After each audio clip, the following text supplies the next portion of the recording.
جو ساری زندگی نافرمانی کر کے اس کو منانے کا خیال آیا، جوانی میں تو بہت اعلیٰ چیز ہے، ساری زندگی وہ کیا کرتا ہے؟ من تقرب الی تلقیتہ من بعد، کوئی تمہارا خصوصی دوست مہمان آئے تو تم باہر نکل کے ویلکم کرتے ہو. عام لوگ ملنے آئے تو اپنے کمرے میں ہی، لیکن کوئی خصوصی پتہ چلے تو بھاگتے ہو، جلدی سے جا کر دروازے پر کھڑے ہو تو گاڑی کا دروازہ کھول دو، بس ساتھ لے کر آتے ہو. وہ شہنشاہ کہہ رہا ہے زندگی بھر کے گناہ لے کر کوئی مرد عورت جب مجھے منانے آتا ہے تو میں آگے بڑھ کے اس کا استقبال کرتا ہوں، آگے بڑھ کے، وہیں بیٹھے ہوئے آگے بڑھ کے تلقیتہ من بعید، میں خود آگے تک جاتا ہوں اسے ساتھ لے کے. آگے کب سے تیرا انتظار تھا. اللہ کو کیا ضرورت ہے کسی کی؟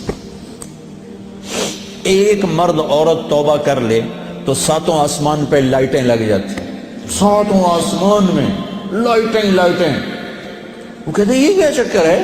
تو اللہ کی طرف سے اعلان ہوتا ہے ایک اللہ کے بندی نے توبہ کی ہے، اس کی خوشی میں یہ سب روشنیاں ہیں. اب شادیوں میں نہیں لائٹیں لگاتے، تو میرا اللہ اتنا خوش ہوتا ہے کہ ساتوں آسمان پہ روشنیاں. من تقرب الی تلقیتہ من بعید، جو مجھے راضی کرنے کے لیے، توبہ کرنے کے لیے آتا ہے، میں آگے بڑھ کے اس کا استقبال کرتا ہوں. ومن اعرض عنی، اور جو نہیں آتا اس کے ساتھ کیا کرتا ہوں؟ نادیتہ عن قریب، اس کے پاس میں خود چلا جاتا ہوں. آجا مجھے منا لے، آجا مجھے منا لے. اسے کہتا اولک رب غیری، کوئی میرے جیسا اور رب ہے؟ کوئی میرے جیسا اور رب ہے؟ یہ ساری باتوں کے بعد اب اس آیت پہ غور کرو جو میرا اللہ گلہ کر رہا ہے. ما قدر اللہ حق قدرہ، میرے بندو تم نے میری قدر نہیں کی. بھائی بہنوں، اپنے اللہ سے صلح کرو. یا ایہا الانسان ما غرک بربک الکریم الذی خلقک فسواک فعدلک فی ای صورت ما شاء رکبک. انسان، کیا ان الفاظ میں کیا پیار ہے، کیا شہد ٹپکتا ہوا ہے. چھتے سے شہد ٹپکتا ہے. اللہ کی قسم، یا ایہا الانسان، صرف اس ایک بول میں ساری دنیا کا شہد بھروں، اس سے بھی اس میں مٹھاس زیادہ ہے.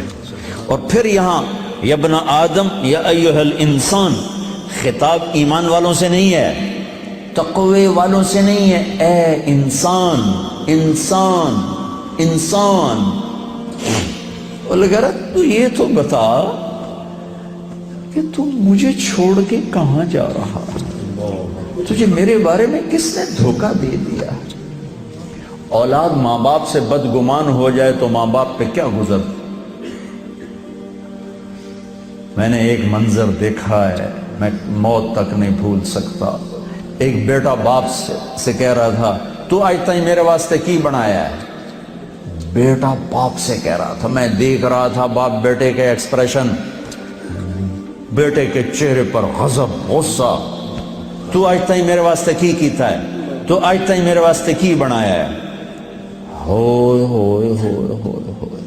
میں اب رو رہا ہوں 40 سال پرانی بات کہ جو اس باپ کے چہرے پر جو ایک غم تھا، ایک رنج تھا کہ میرے ہتھاں دا بال اج مینوں آدا تو میرے واسطے کی بنایا ہے. جو اس باپ کے چہرے پر ایک کرب تھا، وہ صرف اتنا کہہ رہا تھا اچھا میرا پتر. کوئی بات نہیں کر رہا تھا، میں اتنی کہہ رہا تھا اچھا میرا پتر، اچھا میرا پتر. پتر ہماری زبان میں بیٹے کو کہتے اچھا میرے بیٹے، اچھا میرے بیٹے.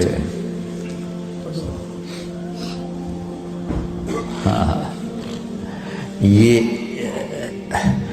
یا ایھا الانسان میں اللہ یہ کہہ رہا ہے میرا بندہ میرے بارے میں دھوکہ کھا گیا، میرے بارے میں بدگمان ہو گیا ہے، کیا ہو گیا ہے؟ آ تو صحیح، پھر میری رحمت تو دیکھ، آ تو صحیح۔ حضرت عمر رضی اللہ عنہ کے زمانے میں ایک شخص گویہ تھا، وہ ایک تارا ہوتا تھا، وہ بجا بجا کے نا اپنی روٹی کماتا تھا، بوڑھا ہو گیا، آواز ختم ہو گئی، فاقے آ گیا، تو گانا بجانا کوئی اچھا کام تو ہے نہیں، تو گیا جنت البقیع میں، تو کہنے لگا یا اللہ، جب آواز تھی تو لوگ سنتے تھے، روٹی بھی چلتی تھی، آواز گئی روٹی بھی گئی، اب اس بڑھاپے میں کہاں جاؤں؟ حالانکہ میرے رزق کا انتظام فرما، مجھے معاف فرما۔ عمر رضی اللہ عنہ مسجد میں سوئے ہوئے تھے، ان کو خواب میں آواز آئی، میرا ایک بندہ جنت البقیع میں مجھے پکار رہا ہے۔ کس کو آواز آئی؟ عمر۔ کس کے بارے میں؟ گانے والا۔ عمر رضی اللہ عنہ ننگے پاؤں دوڑے، ننگے سر، پتہ نہیں کون ابدال بیٹھا ہے وہاں پکارنے والا، جو دوڑے ہوئے اندر آئے تو قدموں کی آہٹ، تو وہ گویے کی نظر پڑی، عمر آ رہے اور دو ننگے سر ننگے پاؤں، نے کہا بھئی آج میری خیر نہیں۔ وہ اٹھ کے دوڑنے لگا، تو اس نے کہا ٹھہرو ٹھہرو ٹھہرو ٹھہرو، میں خود نہیں آیا ہوں، مجھے بھیجا گیا ہے۔ کہ کس نے بھیجا ہے؟ کہ جس سے پکار رہے ہو اسی نے بھیجا۔ وہ بوڑھا بیٹھ گیا، کہنے لگا واہ میرے رب، ساری زندگی تیری نافرمانی کی، آج تجھے پکارا تو اپنے پیٹ کی خاطر پکارا، اور تو نے اتنا بڑا میرا اعزاز، اتنی بڑی مجھے عزت دی، اے اللہ مجھے معاف کر۔